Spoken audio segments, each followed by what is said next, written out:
Gente, Ana Viterbo aqui, bem-vindos ao meu canal. Se inscrevam no canal, sempre deixo para falar lá pelo final, mas agora eu vou falar logo no começo. Se inscreve, toma um segundo do seu tempo e se inscreve. Porque hoje a gente vai falar sobre o Gilmar Mendes, é uma entrevista que o Gilmar deu para a CNN. A entrevista tem meia hora, vou tentar passar, enfim, pelos melhores pontos, mas vai ficar um pouco demorado. Mas se inscreve logo, tá? Porque tem gente que está vendo o vídeo e não se inscreve. Pô, absurdo. Então se inscreve logo aí. Agora eu estou falando em cima do microfone, porque no outro vídeo eu falei um pouquinho distante e aí o som ficou meio zoado. Então vamos lá.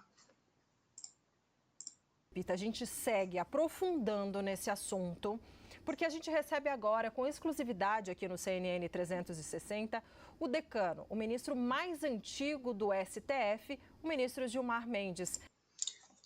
Primeiro vamos começar falando, né, Não, eu ia falar outra parada, mas primeiro a gente tem que comentar essa combinação maluca do Gilmar, esse terno com essa gravata, pô, pelo amor de Deus, mano. Aí você também tem que ajudar a gente também. Segundo, que é mais uma entrevista do Gilmar Mendes. Mais uma.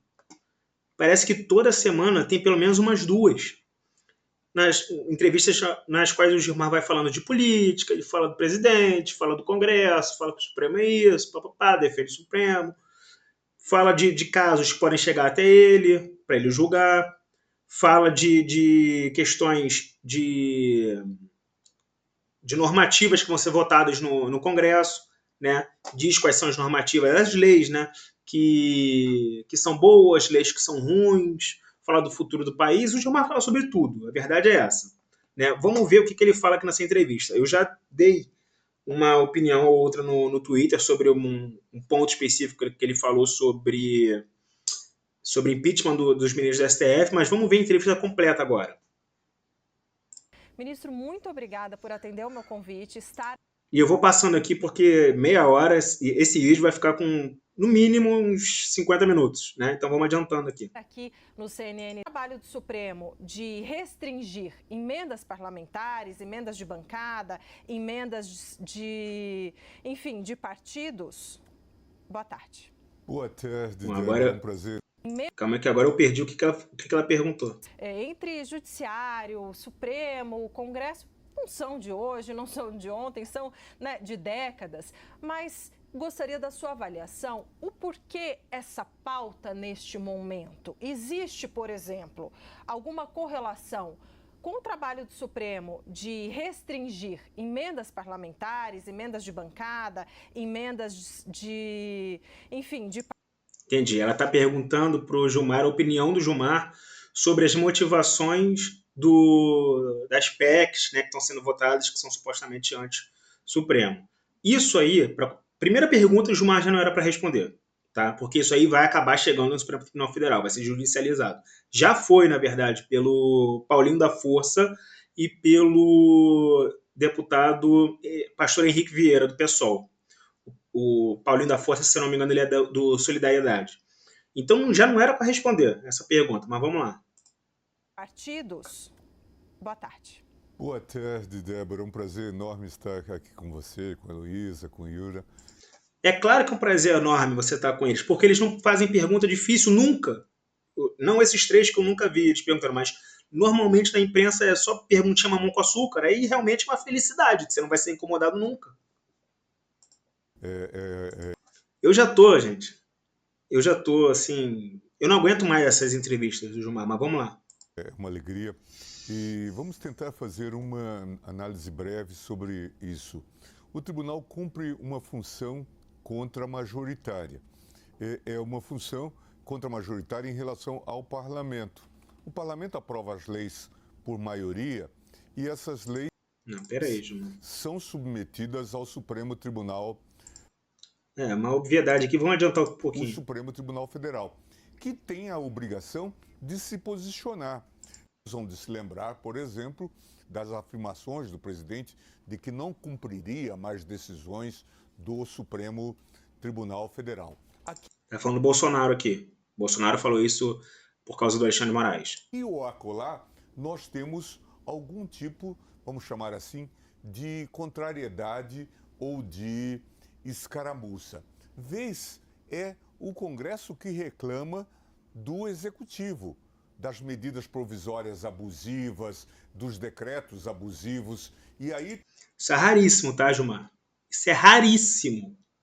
Vocês viram alguma notícia do Congresso reclamando de medida provisória? Vocês viram isso? Isso é raríssimo.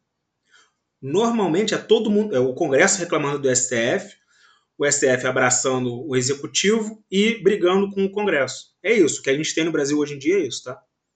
Também o Tribunal arbitra. E aí o Executivo não quer brigar com o Congresso e abraça o STF, mas sem bater no Congresso, porque não pode, né?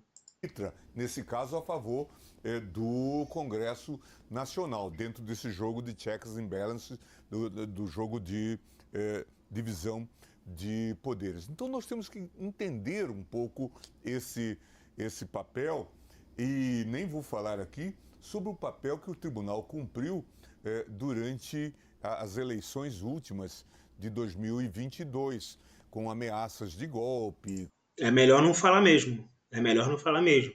Porque a gente tem também ameaças de golpe, mas a gente tem inquéritos secretos lá no Supremo Tribunal Federal, que ninguém sabe quem está lá, que advogados já tentaram ter acesso e não tem, que teve advogado que já tentou acessar o cliente e não conseguiu o cliente preso, como foi o caso do Roberto Jefferson. Então, assim,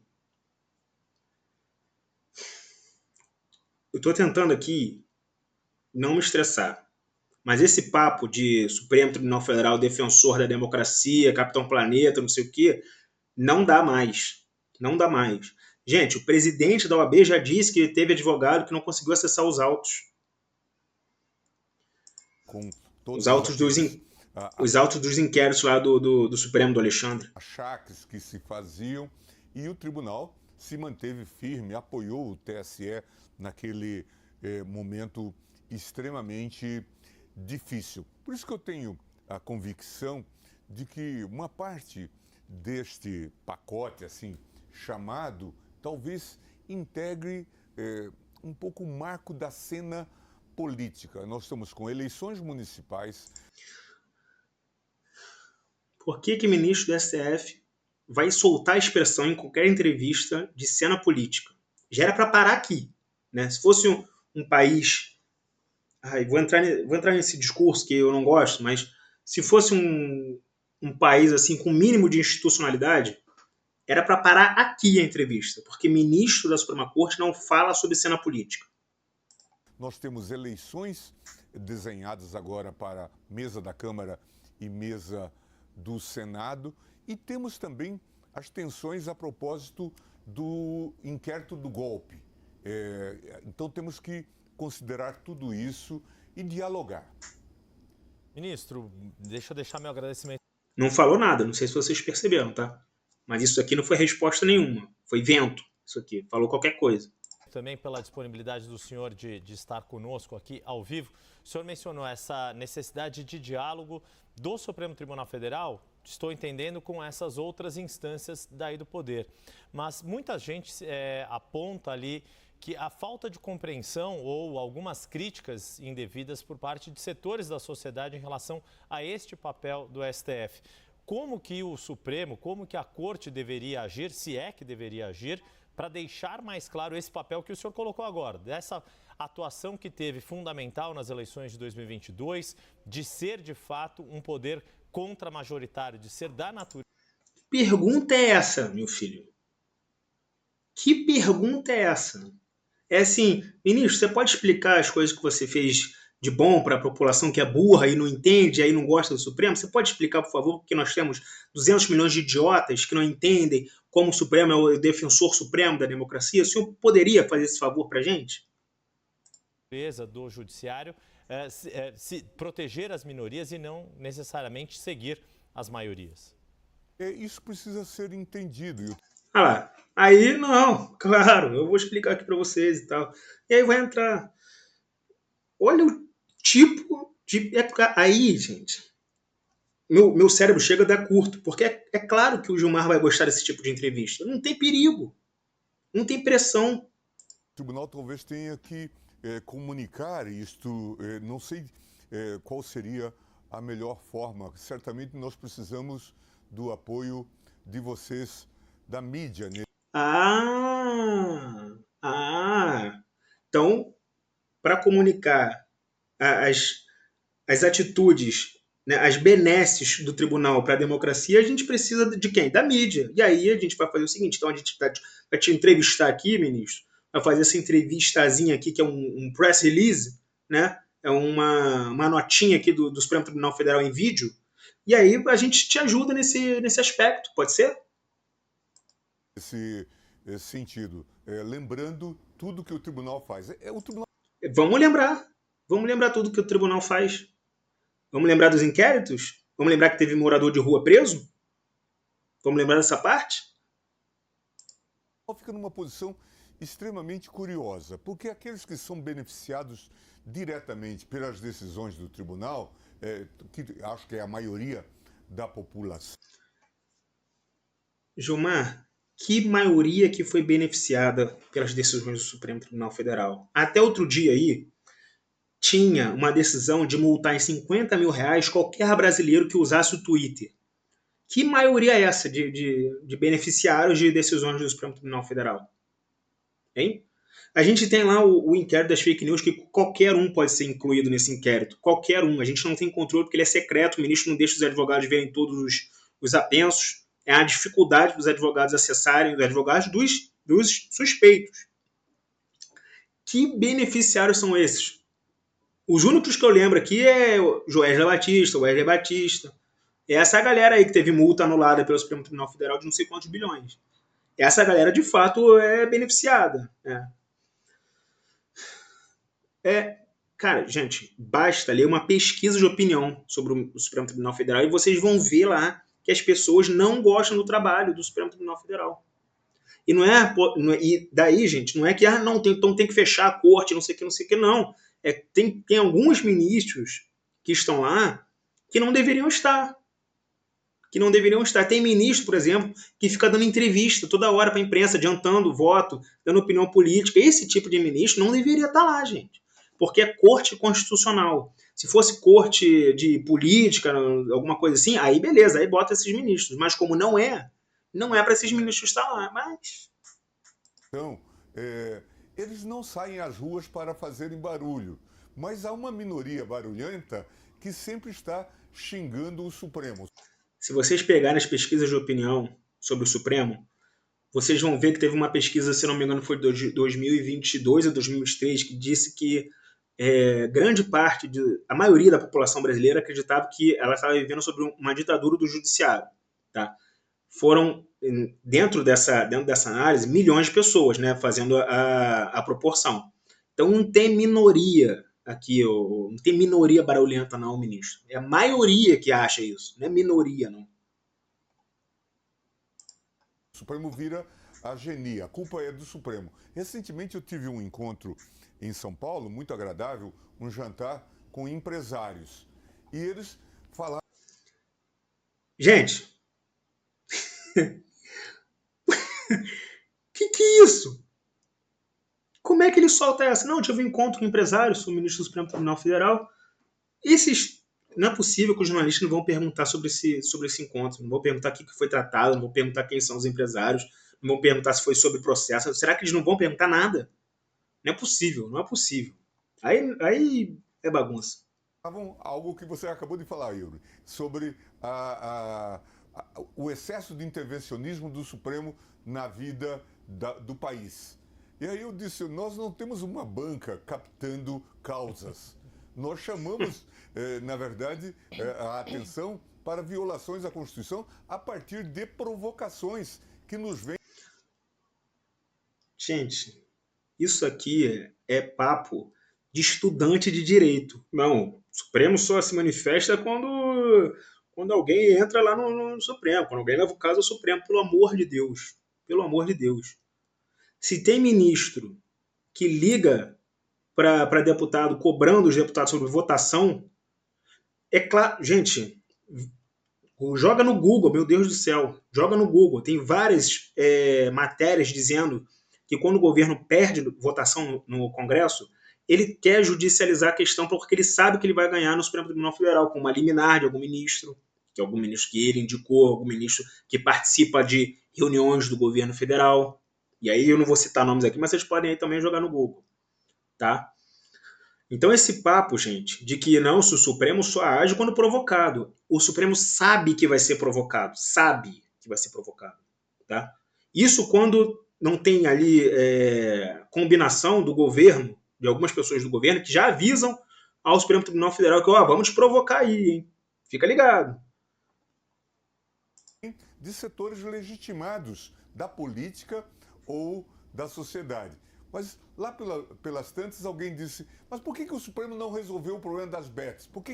Então, ora tem Supremo de mais, ora tem Supremo de menos. Então...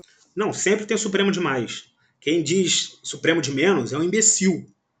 Tá? Quem diz, por exemplo, essa questão das bets, se não me engano, foi o senador Omar Aziz, que não, assim, uma opinião completamente estapafúrdia, no mínimo. Tá? Essa opinião do senador Omar Aziz, ele falou assim, se o Alexandre de Moraes suspendeu o X, o Twitter, por que também não suspende as bets? Gente, essa opiniãozinha do senador Omar Aziz é porque ele está tentando voltar para o centro das atenções políticas, porque ele foi presidente da CPI da Covid, se não me engano, das fake news, acho que foi da Covid. E na época ele estava na mídia direta, agora ele sumiu, ninguém liga para o Omar Aziz. É claro que ninguém liga, porque ele é um péssimo senador. E aí o que aconteceu? Ele está tentando colocar esse negócio das bets, CPI das bets, fazer alguma coisa contra as bets, porque isso está na mídia. E aí é claro que ele vai querer que o Alexandre de Moraes suspenda as bets, não sei o quê. Mas aí isso vai parar onde, senador? Vai parar onde? A rigor, a sociedade se acostumou também a depender um pouco... Ninguém se acostumou a depender do Supremo Tribunal Federal, ministro. Ninguém. Ninguém. Quem se acostumou a depender do Supremo Tribunal Federal foi o governo federal. Tá bom? Quem se acostumou foi o governo, porque espera que quando perde no Congresso Nacional de votações, ele pode, no Supremo Tribunal Federal, tentar eliminar com algum ministro que ele tem relação. De decisões do Supremo. Mas é que eu também não vou citar nomes desses ministros, por favor. Ministro. Não vou ser leviano aqui. Vocês estão vendo essa crise agora com Elon Musk e o X, o X, né, o antigo Twitter. Com o quê? Com decisões do Supremo. Vocês estão vendo essa crise agora com Elon Musk e o X, o X. O X? O X? O Inx? Pois o Inx? Né, o antigo Twitter. E veja, foi uma queda de braço em que o Supremo, via ministro Alexandre, venceu. E era necessário estabelecer regras para respeitar. E aí vocês vejam que o Gilmar coloca o Supremo Tribunal Federal numa posição de disputa com o investigado, com a parte, que é o Elon Musk, que é o Twitter. A gente venceu a queda de braço, mas você não está disputando nada com ele, meu filho. Você é juiz. As leis brasileiras. E não teve nenhum repórter interrompendo ali, não, para perguntar do encontro com os empresários, tá? Nenhum. E daqui a pouco nós vamos ter um debate sobre o artigo 19 do Marco Civil da Internet. Nós precisamos de discutir a regulação da internet. Todos vocês estão discutindo isso, a imprensa está discutindo isso, mas bloqueia-se na agenda do Congresso Nacional. O Supremo vai se debruçar certamente sobre isso, se não vier uma decisão do Congresso Nacional. Isso aqui já é uma ameaça, tá? Já é uma ameaça ao Congresso dizendo o seguinte, se vocês não fizerem, a gente vai fazer. Mas, Gilmar, o fato do Congresso não querer fazer já é uma tomada de posição. Tá? O fato do Congresso não querer decidir sobre tudo é uma decisão política. E o Supremo deveria respeitar isso. Não respeita, e a gente lembra do ministro Alexandre de Moraes mandando uma decisãozinha para o Telegram, para o Google, para eles tirarem manifestações dessas empresas contra o projeto lá das fake news. Então a gente sabe que o Supremo tem a posição de se meter mesmo nesses assuntos legislativos, quando não deveria. Isso aqui já não era para você estar falando, nós temos que discutir, não sei o quê. Tem que julgar. Tem que julgar. Mas para ficarmos num exemplo extremo, vacina no Brasil foi comprada a partir de uma ordem liminar do Supremo Tribunal Federal. O relator foi o ministro Lewandowski desse processo. Vejam vocês, nós tivemos um impasse sobre compra de vacinas. Absolutamente. Luísa, sua pergunta. Vamos lá, ministro. Uma boa tarde. Muito obrigada pela entrevista hoje. Ministro, sei que possivelmente isso é uma questão que vai chegar ainda ao Supremo para julgamento. Não sei se seria uma indelicadeza perguntar como o senhor votaria. Indelicadeza não. Não pode, é proibido. Nem delicadeza não. Se o ministro responder, aí chutou o balde mesmo. Não pode responder. Juiz não pode adiantar o voto na imprensa, não pode se manifestar. Não é como ele também não respeita a lei orgânica da magistratura, já está dando entrevista aqui, mais uma. Então pode, adianta o voto, fala logo como é que você vai votar. Vai, ministro. Mas o senhor já falou publicamente que essa proposta de permitir ao Congresso derrubar decisões do Supremo, ela remonta aí a regimes autoritários. Eu queria entender um pouquinho melhor essa sua posição e de que maneira isso poderia aí, causar mais atrito aí na relação entre os poderes. Pô, se o ministro já falou sobre isso antes, por que você quer que ele fale de novo? Você já sabe a resposta dele. E ainda mais, você só pediu para ele repetir uma declaração que ele já deu antes. Não teve nada mais, não teve nenhuma contrariedade ali, não teve nenhum ponto que você apontou ali, ponto que você apontou que ele não se manifestou, nada. Só você pode repetir aquilo ali que você já falou em outra entrevista com outro veículo de comunicação, só para a gente ter aqui no nosso também. Foi isso. Eu não acredito, como disse, que essa proposta passe pela porta lá, que algum contínuo no Congresso não vá barrar esta proposta, porque ela é tão... Não, o fato do Gilmar se sentir confortável de dar essa declaração aqui, eu não acredito que vai passar, não é possível que nenhum contínuo é tipo assim, um serviço geral, assim, um faz tudo, né? Não é possível que o Gilmar dê uma declaração dessa ali e os jornalistas acharem isso aí coisa mais normal do mundo. Não é possível. Imagina se ao contrário, se algum parlamentar fala assim, presidente, né, o presidente da Câmara, o presidente do Senado, fala assim, não acredito que o Gilmar vai jogar assim, não. Não é possível que ele vai jogar, vai dar a decisão dessa, não. Mas o Gilmar faz e ninguém fala nada. Extravagante, que é uma estrovenga. Isso já existiu no Brasil, na Constituição de 37, que todos chamam também da polaca, a Carta de Getúlio Vargas, que dizia que o Congresso poderia derrubar medidas aprovadas pelo Supremo. Leis declaradas inconstitucionais, o Congresso poderia cassar. Claro que não houve Congresso em 37 e era Getúlio, com seu canetaço, que cassava decisões do Supremo, e cassou. Mas isso é de tão triste memória que a gente nem deveria se relembrar disto, sabe? É realmente um vexame que nós estejamos... Olha o que o ministro do Supremo Tribunal Federal fala.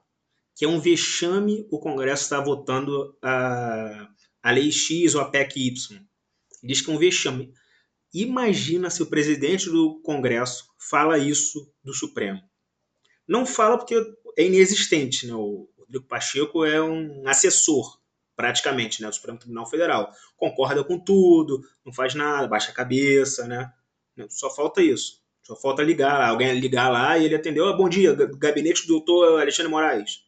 Só isso que falta. Porque é um presidente que é inexistente. Inexistente.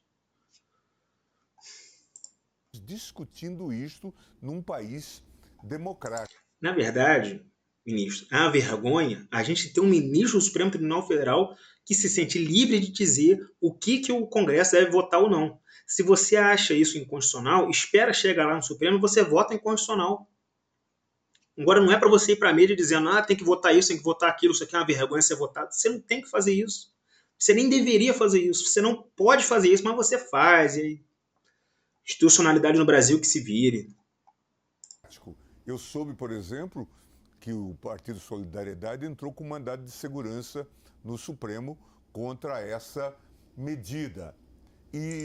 Pô, você soube e você mesmo assim deu essa declaração agora, que é um vexame?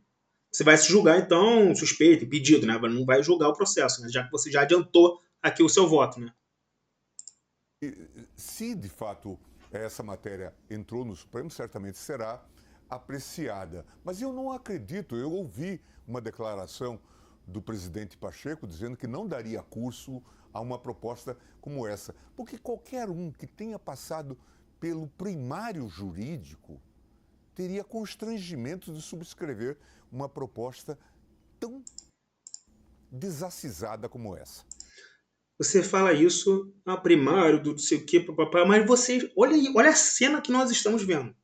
Ministro do Supremo Tribunal Federal dizendo: Congresso derrubar decisões é estrovenga. Ministro do Supremo Tribunal Federal dando entrevista para a CNN dizendo que o Congresso tem que votar ou não. Vai no primeiro ano, vai no primeiro período de qualquer curso do direito, vai lá em teoria do Estado, alguma coisa assim, e pergunta pro professor, pergunta para os alunos se ministro do Supremo Tribunal Federal pode dar esse tipo de declaração. É primeira aula. Mas que pela Comissão de Constituição e Justiça passou, né? Ou seja, os parlamentares avaliaram que ela é, inclusive, constitucional. Então,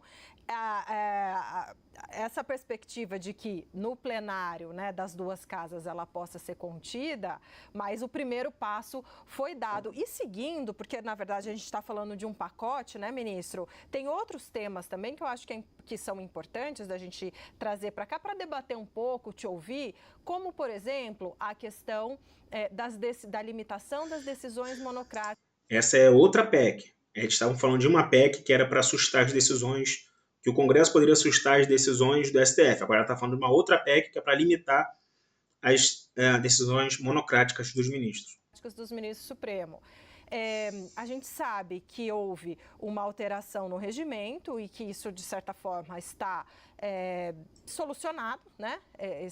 Esse assunto está solucionado, mas colocar isso na lei, no papel, é importante? Qual a sua avaliação sobre isso?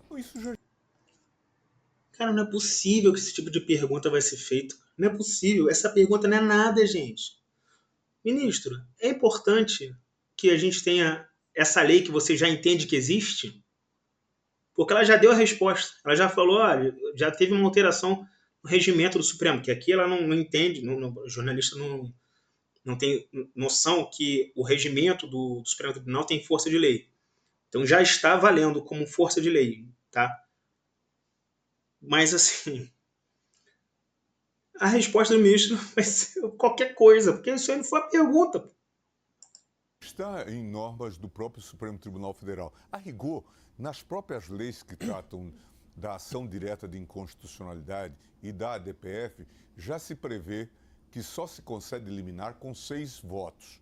Portanto, isso já estava no nosso ordenamento. Em algum momento, por um costume que se tornou até contra a legem, começou-se a retardar a deliberação no plenário e nós passamos então a ter talvez algumas liminares exemplares aí de forma negativa, como o auxílio moradia e coisas desse. Esse auxílio moradia foi uma decisão que o Fux deu, que mantinha o auxílio moradia dos juízes e que o Fux simplesmente montou em cima dessa liminar dele, demorou anos para devolver isso. Acho que nem devolveu isso para votação no plenário. Jaez desse tipo. Mas, em boa hora, o Supremo Tribunal Federal estabeleceu que todas as liminares, isso foi ainda na gestão da ministra Rosa Weber, devem ser submetidas ao plenário. Se houver, ou se submete desde logo, e hoje nós temos a facilidade, Débora, do plenário virtual. Portanto, se não há... Facilidade não. Facilidade não. Esse plenário virtual, gente, é uma parada, assim, eu acho péssimo. Porque não tem debate nesse plenário virtual. O ministro bota um voto lá, os outros votam sim, que não, acompanham e tal, mas eles não debatem entre si, o advogado ali também fica restrito de poder fazer a sustentação dele. Acho que dá para mandar pelo sistema, mas ninguém vai ver. Então, enfim, é uma Não gosto, não. Espaço no plenário físico, no plenário efetivo, nós podemos submeter ao plenário virtual. De modo que eu entendo que isto está completamente resolvido e é totalmente dispensável a disciplina colocada. Ela acha que é dispensável. Você não tem que achar nada, Gilmar. Não tem que achar nada. Cara, como é que pode? Como é que pode o cara se sentir livre de falar, não, acho que isso daí não deveria votar, não. Acho que isso aí não precisa, não. Essa lei aí que o Congresso votou não precisava, não. Na PEC. Por outro lado, proibir a concessão de cautelares, tucu, de forma radical, é um Cautelares do quê? problema, porque na PEC. Por outro lado, proibir a concessão de cautelares, tucu, de forma radical, é um problema, porque em muitos casos nós podemos ter a necessidade premente de sustar uma medida. Vou lembrar só de um fato. Se eu não me engano, na PEC, ela prevê que se o tribunal tiver em recesso, o presidente do tribunal pode dar a liminar em caso de urgência. E se for necessário, é só botar para julgamento, ministro. Se for urgente, bota para julgamento, bota para julgar. Que vocês também, jornalistas, hão de se lembrar. O governo Bolsonaro determinou que se fornecesse ao IBGE todos os telefones de todas as pessoas do Brasil. E houve um temor, todos tiveram o temor, de que se cumprisse a medida provisória, esses nossos telefones acabariam com bisbilhoteiros no GSI, ou seja lá o que fosse. A ministra Rosa deu uma... Assim, crítica política ao governo anterior, mostrando a posição dele aqui política. Uma liminar imediata suspendendo a transferência desses dados. E era necessário que se fizesse. Portanto, às vezes, proibir a liminar é causar danos irreparáveis. Mas é só botar para julgar para o plenário. Bota para o plenário julgar logo, então. Quem decide a pauta é o presidente. Fala com o presidente para ele botar logo. Ministro, deixa eu voltar na sua primeira resposta, quando o senhor falou de que, desde a Constituição de 88, o acesso ao Supremo se tornou facilitado. Como o senhor disse, qualquer partido tendo um representante no Congresso Nacional consegue entrar com ações de controle de constitucionalidade, que é o termo. O senhor acredita que seria necessário restringir esse acesso ao Supremo e, desta forma, sendo uma discussão que está presente também no Congresso Nacional, o próprio presidente da Câmara, Arthur Lira, já mencionou que esta poderia ser uma discussão a ser feita para que decisões da maioria do Congresso não sejam derrubadas por ação impetrada por uma bancada de menor? Isso aqui, gente, é uma proposta do próprio Gilmar, tá? Porque quando começou esse papo de supostamente atacar o STF com essas PECs de limitar a decisão, papapá, o Gilmar, pelo que diz a imprensa, tá, Gilmar? O Gilmar e o Lira, acho que foi o Gilmar e o Lira ou o Gilmar e o Pacheco, acho que foi o Gilmar e o Lira, se reuniram e acreditavam, né, e decidiram que a melhor situação era propor uma limitação dos partidos que poderiam questionar as decisões do Congresso. Que isso aí era um meio termo nessas questões de ataque, entre aspas, ao Supremo Tribunal Federal. Representatividade, para que o Supremo não se torne um VAR da política no Congresso Nacional. Fazendo isso, o senhor acredita que seria possível, por exemplo, reduzir essas mobilizações no Congresso Nacional, disso que a gente tem chamado na imprensa de pacote STF, e a Luísa colocou ainda esta possibilidade de discussão de mandato fixo para integrantes do Supremo? Olha, essa questão precisa ser examinada com muito cuidado, porque lá no passado, quando a gente começou a inventar o controle de constitucionalidade, o controle abstrato, agora chamada de ADIM, ação direta de inconstitucionalidade, só quem podia fazer era o procurador-geral. E vocês podem imaginar o que aconteceu, especialmente no regime autoritário. O procurador-geral não fazia as representações de inconstitucionalidade, as mandava para o arquivo. Foi por isso que o Constituinte de 88 fez este modelo amplo que está no artigo 103 da Constituição. E se a gente olhar em alguns momentos... Isso aqui é nada, gente. Essa resposta aí tá divagando aqui, né? Sobre a origem, não sei o que, tal. São partidos pequenos que atuam. PSOL, Rede Solidariedade. A rede atuava direto. O Randolph, qualquer coisa, ele entrava no Supremo Tribunal Federal. Agora parou. Mas na época do governo Bolsonaro era qualquer coisa. Qualquer coisa. Se ele tropeçasse na rua, ele entrava no Supremo Tribunal Federal contra a prefeitura, contra a ONU, qualquer pessoa. Era absurdo, era a tese Randolph, era o modo Randolph de atuar no judiciário. E o judiciário conferia as liminares que o Randolph pedia, né? Enfim. Em suma, são partidos pequenos que acabam levando essas questões delicadas ao Supremo Tribunal Federal. Então isso tem que ser olhado com muita cautela para também não perder efetividade. Mas se pode dialogar sobre a quantificação, quantos parlamentares deve ter um bloco partidário para levar uma questão ao Supremo. Em suma, são discussões que se pode travar dentro dos marcos do processo constitucional. Essa é uma possibilidade. Mas é claro que isso não retiraria dos elementos da sociedade, confederações sindicais, entidades de classe, ordem dos advogados, a ação para propor provocação do Supremo Tribunal Federal. Quanto a mandato que a Luísa falou... Agora, vamos ver. Questão principal. Também a gente tem que tocar isso com muita cautela. A gente não. Você não tem que falar nada sobre isso. Você não tem participação nessa história. Não tem que falar nada. Porque, claro, há cortes constitucionais no mundo que adotam mandatos, como há cortes que não adotam mandato. A Corte Paradigma, a Corte de Viena, a Corte da Áustria, adotam o critério de limite de... A Corte Paradigma é da Áustria. Ah, Gilmar, aí é brincadeira. Idade. Mandato, pode ser, mas quem vai indicar? Pode ser, não, tem que ser. Tem que ser.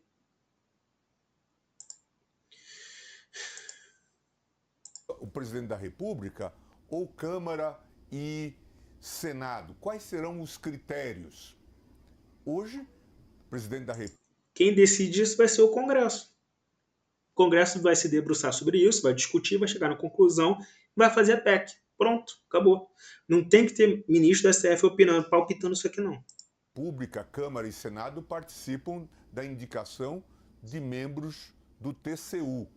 É um bom modelo? Vocês mesmos respondam. Não respondem porque isso aqui vai... Para os jornalistas responderem isso daí vai ser um parto. Ministro, deixa eu chamar a Luísa para mais uma pergunta. Ministro, o senhor mencionou até esse caso do X, né, do antigo Twitter, das decisões do ministro Alexandre, até mencionou aí que foi uma queda de braço que o Supremo da qual o Supremo acabou saindo vitorioso. Isso, no entanto, gerou ali uma forte onda de críticas ao ministro Alexandre dentro do Congresso, a ponto de se discutir, inclusive, um pedido de impeachment. O senhor vê esse cenário prosperando aí, essa possibilidade de impeachment prosperando aí nos próximos meses? E também, junto nessa mesma pergunta... Por que não fala das críticas? Por que não fala assim, pô, o deputado fulano criticou por causa disso daqui, ó, falou XYZ. O que você acha do que o deputado falou? Ele tá certo a interpretação dele, da lei tá certo ou tá errado? Porque senão, gente, fica essa coisa ao Léo aqui, que aí o ministro, para ele, é a melhor coisa do mundo. Não precisa responder nada, crítica nenhuma, e só fala da parte boa para ele, que é falar sobre o colega dele de Supremo Tribunal Federal. Eu queria saber se o rito do impeachment de ministro hoje, ele é adequado e se isso cairia. Então, onde é que veio essa pergunta? Ali, no fim das contas, para o próprio Supremo decidir.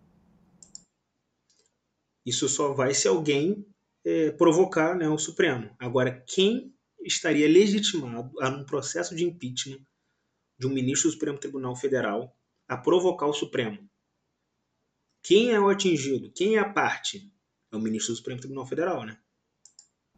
Luísa, você acompanha o Supremo já há muitos anos e sabe que nós tivemos 2 impeachments presidenciais levados a cabo. o do Collor e o da presidente Dilma. E ambos passaram por refregas no Supremo Tribunal Federal, com construção da velha lei do impeachment. Se viesse, por acaso, tramitar um processo contra um ministro, certamente haveria discussão se essa lei foi recepcionada, uma lei que foi feita sob a Constituição de 46, se ela foi recepcionada pela Constituição de 1988. Mas eu não vejo perigo. Isso aqui é absurdo ele tá falando, tá? O que ele tá querendo dizer, de forma subliminar, é que para ele teria que até analisar a possibilidade, tá? A constitucionalidade da possibilidade de impeachment do ministro do Supremo Tribunal Federal. E é claro que é constitucional, porque se pode fazer impeachment, isso aí é para ficar maluco, é para coringar. Se pode impeachment contra o presidente da República, que recebe milhões de votos, não vai poder impeachment de ministro do Supremo Tribunal Federal que não recebe nenhum voto. Por quê? E detalhe, vocês acham que o Brasil inventou esse instituto do impeachment?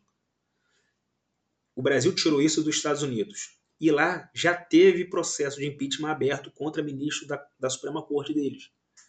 Foi em 1800 e tal. Se eu não me engano, acho que foi o único. Mas já teve. Então, não me vem agora, ministro, porque a Constituição, inclusive, prevê lá que cabe ao Senado julgar nos crimes de responsabilidade os ministros do Supremo Tribunal Federal, a Constituição atual. Então, não vem deixar no ar essa possibilidade de, não, será que é constitucional? É constitucional. É constitucional. Dizer que não, colocar possibilidade de que não já é uma afronta à separação de poderes. Mas vamos lá. Não há nenhuma falta cometida pelo ministro Alexandre ou qualquer outro ministro que... Aí eu não vou me manifestar, porque realmente...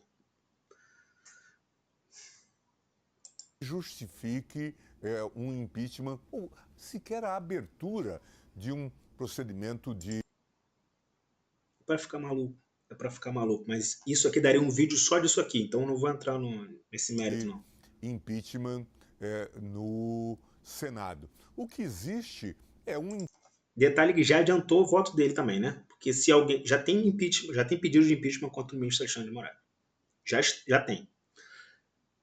Se isso for judicializado, um ministro já disse que entende que não existe falta do ministro Alexandre. Já adiantou lá o que ele acha. Cômodo com uma decisão que estava correta. A imprensa mundial reconheceu. Vou deixar ele terminar o pensamento. A imprensa mundial expressiva reconheceu que era preciso que os estados soberanos parassem essas plataformas hiperpoderosas. A imprensa mundial, ministro, primeiro que eu não vi ninguém falando sobre isso, assim, dando essa vitória, batendo palma para o STF. Eu vi só noticiando o fato. As que noticiaram o fato deixaram bem claro que essa decisão da multa, por exemplo, de R$50 mil, era absurda. E outras que noticiaram também deixaram claro que era uma falta de proporcionalidade, de suspender uma rede social de 20 milhões de usuários por causa de um processo ali que falava sobre expor policiais federais e alguns suspeitos que estavam fazendo isso. Uma falta de proporcionalidade tremenda.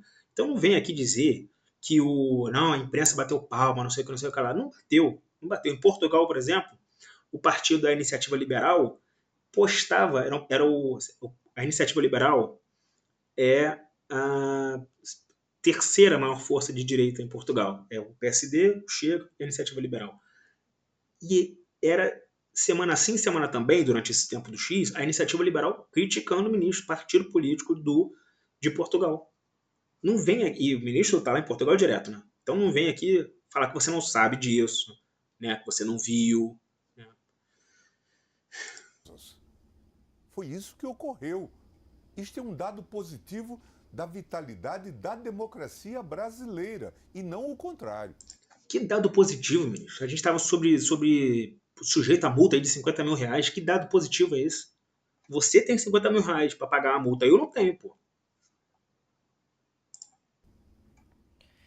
Ministro, considerando que também é papel do Supremo, né, fazer com que a Constituição ela seja cumprida, eu te pergunto em termos de políticas públicas, qual a avaliação o senhor, ministro Gilmar Mendes, decano da Casa, faz em relação ao governo do presidente Lula, em relação ao cumprimento das políticas públicas que visam a garantir o cumprimento da Constituição?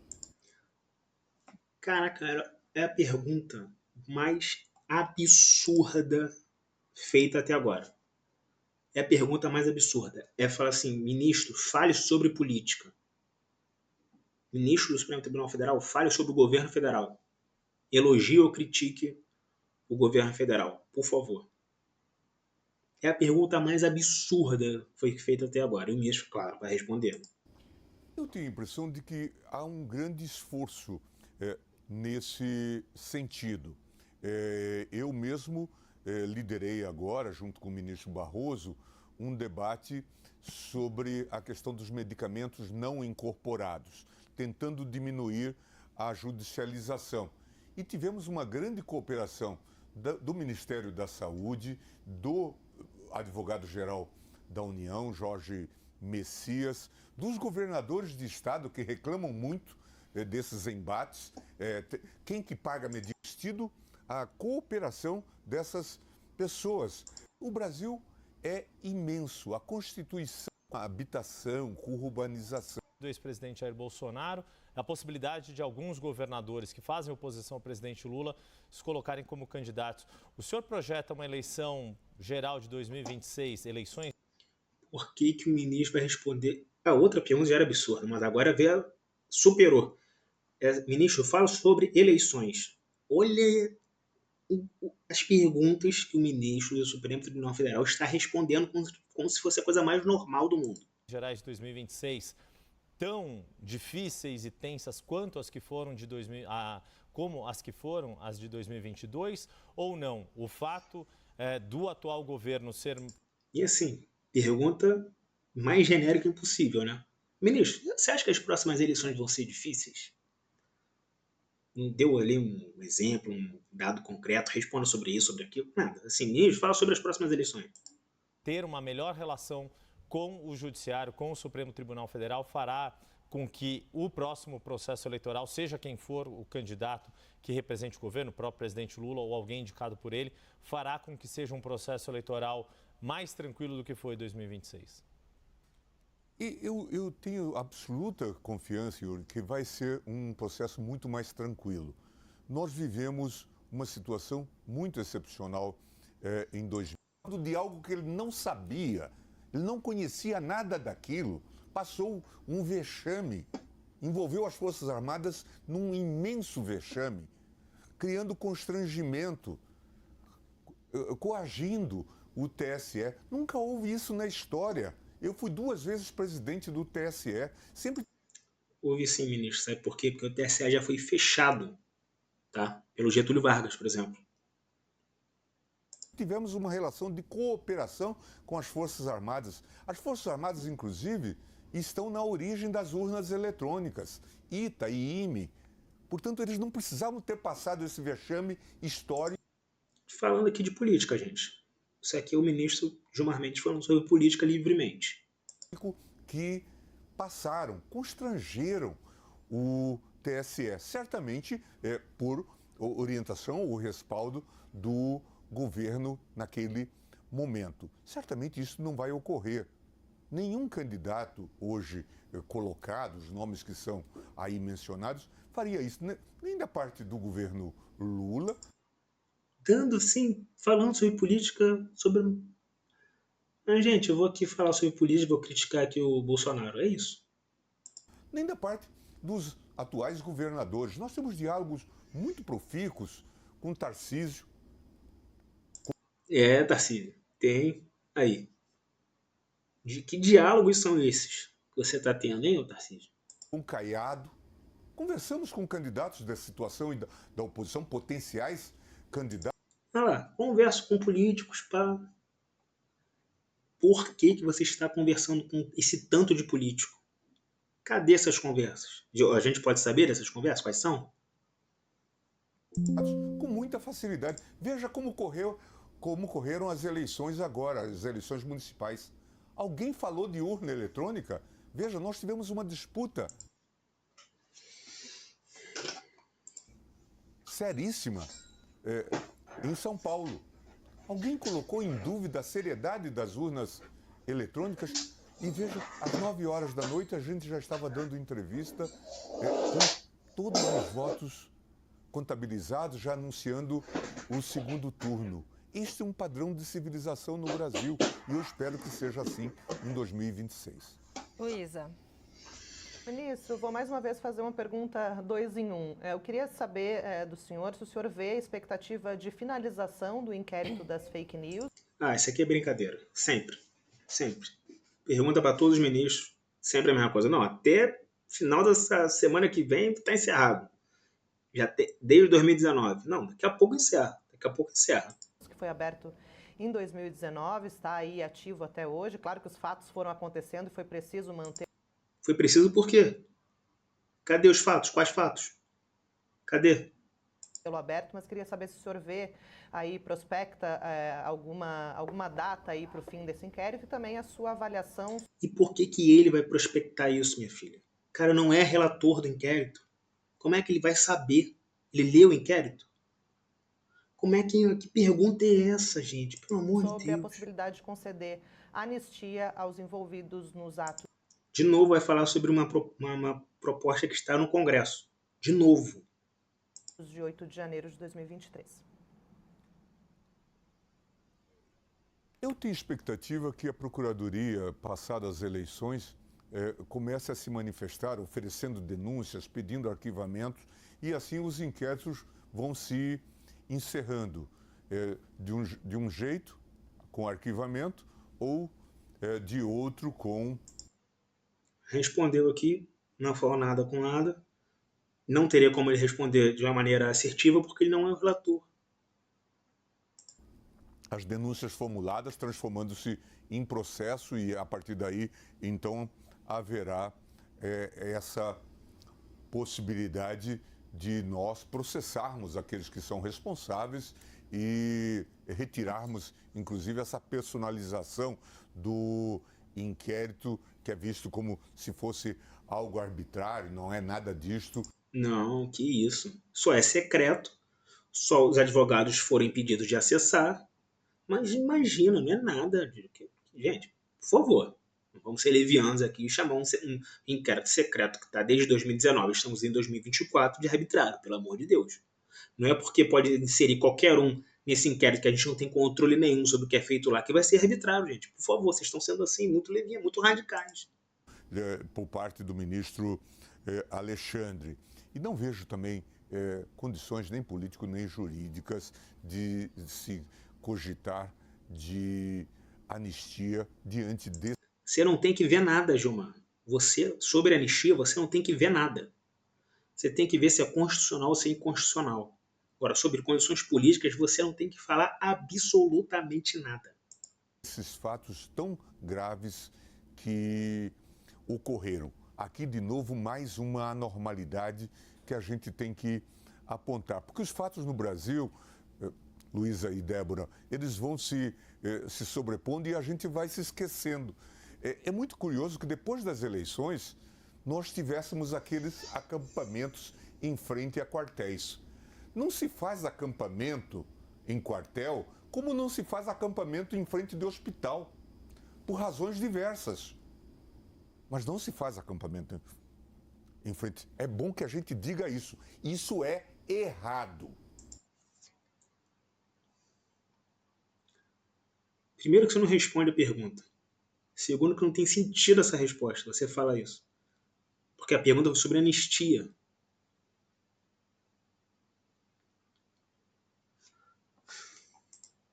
Isso não se pode fazer.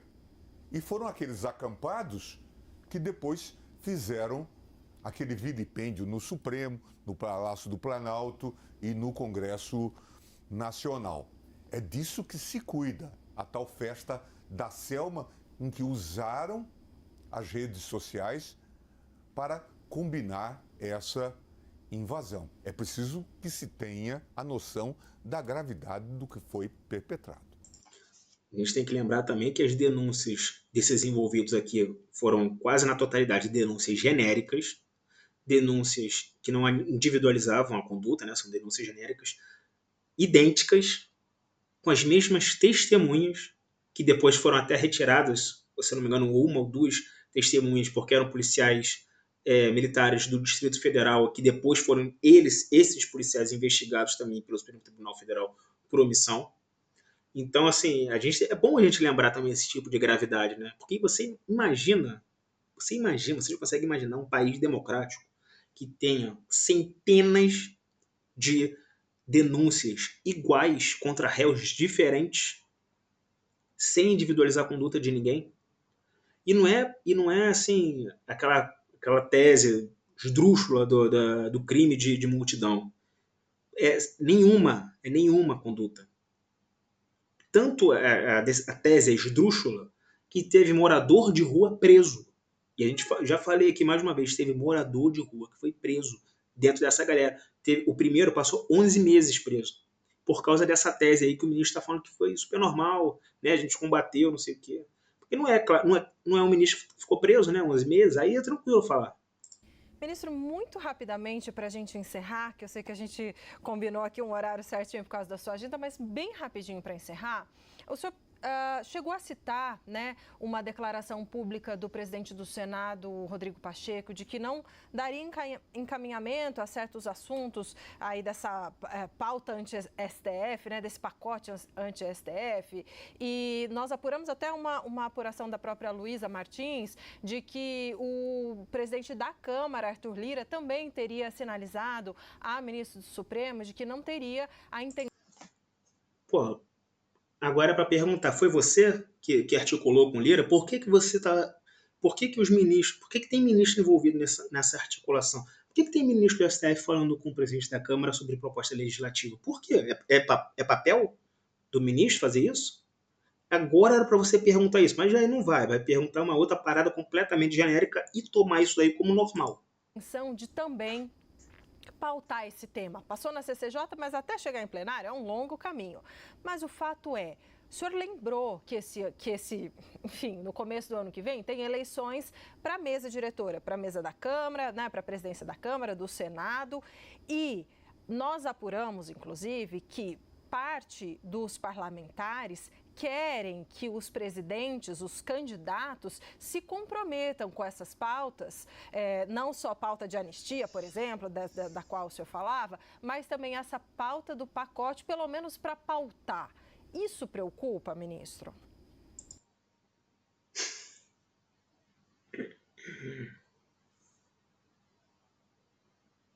Eu acho que nós temos que estar sempre abertos ao diálogo. Não tem diálogo. O ministro do STF não tem que dialogar sobre proposta legislativa nenhuma, zero. Tem que julgar os casos que chegam. Acabou. É isso que você tem que fazer. Todos sabem que eu sou um admirador da política. Isso, de fato, Gilmar, todos sabem que você é um admirador da política. Todos sabem que você é um admirador da política. Sim, sabemos. E defendo que a política cumpra o seu papel. Eu não vejo salvação para a própria democracia fora da política. E entendo também esses eventuais anúncios e até arroubos em contextos muito particulares, como eleições e situações desse tipo. Mas nós temos tido conversa com as lideranças e que... Não é possível que ele vai falar que está tendo conversa com liderança política, não é possível. E asseguram perceber o papel institucional que jogou e tem jogado no contexto brasileiro o Supremo Tribunal. Acabou de falar, não, a gente está tendo contato sim com a liderança, provavelmente o Arthur Lira e o Pacheco, e aí eles estão falando XYZ. E aí depois não entende. Ai, gente, por que o Supremo está sendo atacado? Por causa disso aqui, porque você não tem que falar com essa liderança sobre nada. Meu Deus do céu, não é possível, cara, não é possível. E por que esses três aqui não perguntam isso? Não levanta o dedinho e fala, ministro, ué, você está tendo conversa com a liderança, mas esse é papel do ministro, de ter conversa com a liderança sobre proposta legislativa? Tribunal Federal. Lideranças do parlamento, o senhor diz? Liderança do parlamento? Lideranças do parlamento. É bom não esquecer, Débora. Débora, por favor, pergunta quem são essas lideranças, pergunta por que ele está tendo essa conversa, pergunta se é normal essa conversa, pergunta se ele pode ter essa conversa. Pergunta isso, meu Deus. Que o Supremo devolveu a autonomia à política. Devolveu ou não, ministro? Devolveu ou não? Tem um inquérito lá secreto de 6 anos. Lá que pode ter uma cacetada de político lá. Devolveu ou não, ministro? A política tinha sido sequestrada por promotores, por juízes, por delegados. Foi o Supremo que, graças a uma atuação garantista, devolveu à política a autonomia. Do contrário, nós éramos reféns de Janot, de Moro e outros personagens menos elogiados. Hoje nós somos reféns do Gilmar Mendes, do Alexandre de Moraes. Que papo é esse, Gilmar? Olha, ministro do Supremo Tribunal Federal, decano, ou seja, o mais antigo do Supremo Tribunal Federal hoje, ministro Gilmar Mendes. Muito obrigada por aceitar meu convite, ministro. É isso, gente. Se inscrevam aqui e tentem não se irritar, por favor. Saúde, gente.